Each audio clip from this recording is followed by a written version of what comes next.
nagsalita si Rachel. Napakinggan natin yung kanya pong revelation na ibinahagi sa atin pong lahat na nareaksyonan ng ating mga kasamahang reactors dito sa Kalingap. Marami po ang nangihinayang. Marami ang nag-iisip, totoo ba yan? Baka naman prank lang yan. Maging si Kuya Bal sinasabi na hindi pa raw hiwalay o hindi pa break ang Rochelle. Nagpapahinga lang naman daw. Ewan ko na lang ba kung bakit si Papa Bal ay sinasabing hindi pa. Ito talagang si Papa Bal, ang hilig magbigay ng confusion. Pero kung ikaw ay matalino, alam mo na siguro kung ano ang kanyang ibig sabihin. Ganyan naman si Kuya Bal. Kaya nga, sabi ko nung nakaraan, kailangan din makapagsalita at magbigay ng kanyang panig. Ito pong si Dodong Ruel para sa ikalilinaw ng lahat. At dito nga sa kanya pong Instagram post, nagbigay po ng kanyang mensahe si Ruel sa sitwasyon nilang dalawa nilangga.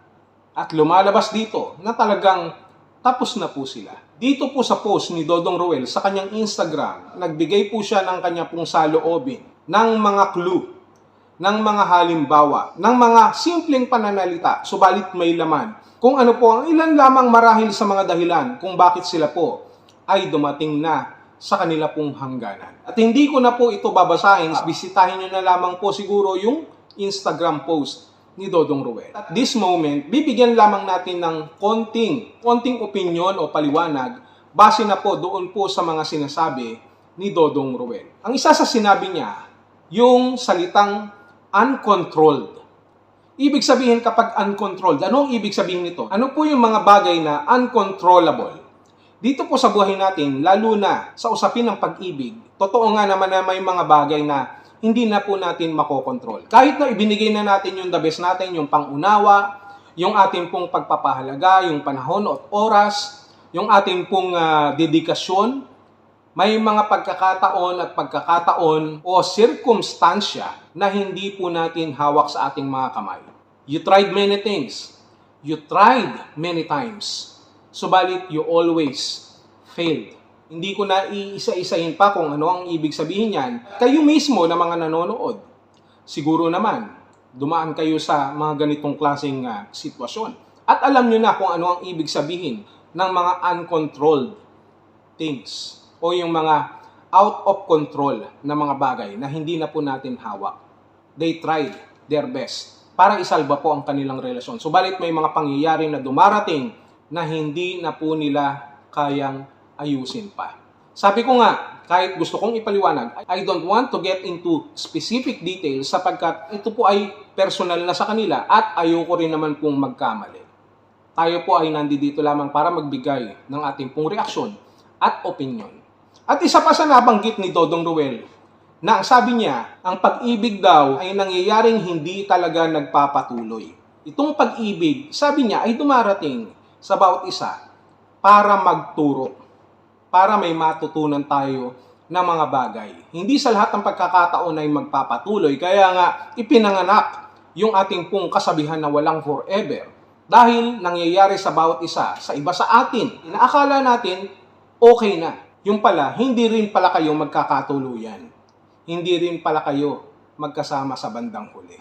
Subalit sa mga pagkakataon, sa mga panahon na kayo ay magkasama, kung hindi man kayo magkasama hanggang sa huli, ang importante, mayroon kayong natutunan sa inyong pagsasama, sa inyong journey, bilang mga tao o individual na nagmamahala. At kapag ikaw ay umiibig, kapag mayroong love, dapat malawak ang pangunawa mo.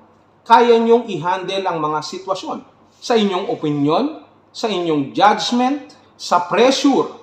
Baka naman mayroon kasi diyang mga sulsol. Baka mayroong mga nagsasabi na, wag na ganyan, wag ganito, yung ano mo, ganyan kasi, dapat ganito, dapat ganon. Sa madaling salita, yung iba, nagdidikta na. Hindi na sila nagbibigay ng payo kung hindi ito ay pagdidikta ng inyong tatahaking buhay bilang magkasintahan.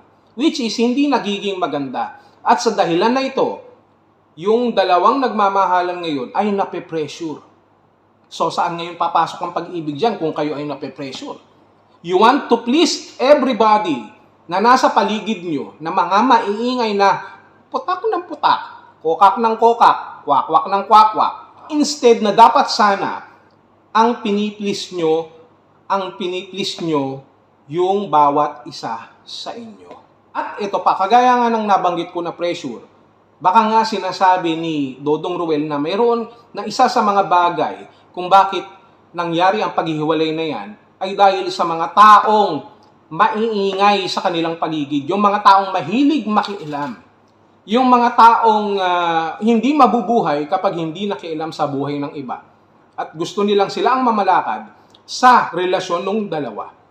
Hindi natin alam kung sino yun, kung ito ba ay sa kanilang pamilya, on both families, both sides, o baka naman dun sa kanilang mga taga-suporta, o sponsor, o mga tao na nasa paligid nila, na porket nakapagbigay ng tulong, na porket nakapagbigay ng kanilang ayuda at panahon at oras, ginagawa nilang lisensya para tuluyang pakialaman ang buhay, ang relasyon ni Roel at ni Rachel, ang relasyon ng Rochelle.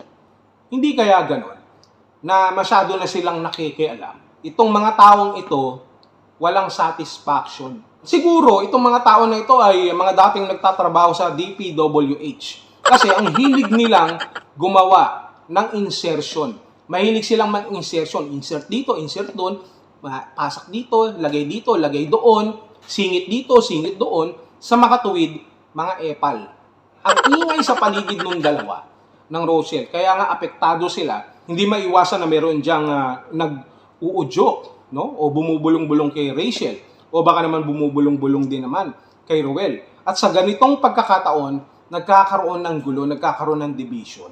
At nagiging dahilan kung bakit yung kanila mismong relasyon ay sinira na ng division dahil sa mga minions na mga mahilig makialam.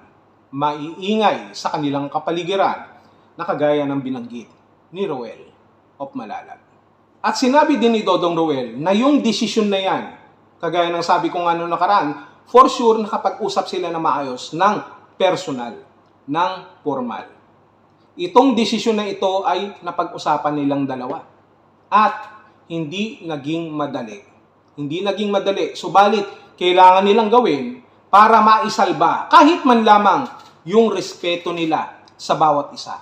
Sabi nga ni Dodong Roel, deep respect. Respeto para kay Rachel, respeto sa kanila pong pinagsamahan. And understanding, yung kanila pong pagkakaunawaan at pagpapahalaga sa bawat isa. Kahit ito man lang sa kanilang paghihiwalay, ay kanila pong maisalba. Ilan lamang yan doon sa mensahe ni Dodong Roel sa kanya pong post sa Instagram. Nasa sa inyo na po kung paano ninyo pagdudugtong-dugtungin yung ating pong mga binanggit, kung ano ang tunay na naging dahilan ng kanila pong paghiwalay. And we are hoping in the near future, as I have said, sana magkabalikan sila. Sana sila pa rin hanggang sa huli.